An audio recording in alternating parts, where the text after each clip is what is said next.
Hi friends, இன்றைக்கி நம்ம அசோகா ஹல்வா எப்படி செய்யலாம்னு பார்க்கலாம். அதுக்கு அரை கப்பு பைத்தம்பருப்பு எடுத்து லைட்டாக 2 நிமிஷம் வறுத்து எடுத்துக்கிட்டு அது குக்கரில் போட்டு நல்லா கழுவிட்டு அரை கப்பு அளவில் எடுத்ததுக்கு 3 அரை கப்பு தண்ணி ஊற்றி அதை நல்லா வேக வச்சு எடுத்துகிட்டு வந்துக்கலாம். ஒரு 5 விசில் வச்சு நல்லா வேக வச்சு எடுத்துக்கலாம்.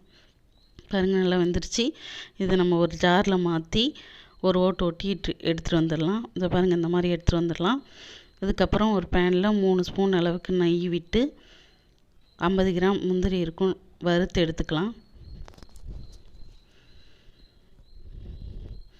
இந்த அளவுக்கு வறுபட்ட பிறகு எடுத்து வச்சுட்டு அதில் ஒரு 2 ஸ்பூன் அளவு கோதுமை மாவு போட்டு நல்லா வறுத்துட்டு அரைச்ச விழுது அதில் போட்டு மிக்ஸ் பண்ணிகிட்டே இருக்கலாம். ஃபுல் வீடியோ இதில் காட்ட முடியாது, அதனால் நாங்கள் சேனலில் போட்டிருக்கோம். அதை போய் நீங்கள் கிளிக் பண்ணி பாருங்கள். கமெண்ட்டில் கொடுக்குறோம் லிங்க்கு. சப்ஸ்கிரைப் பண்ணுங்கள்.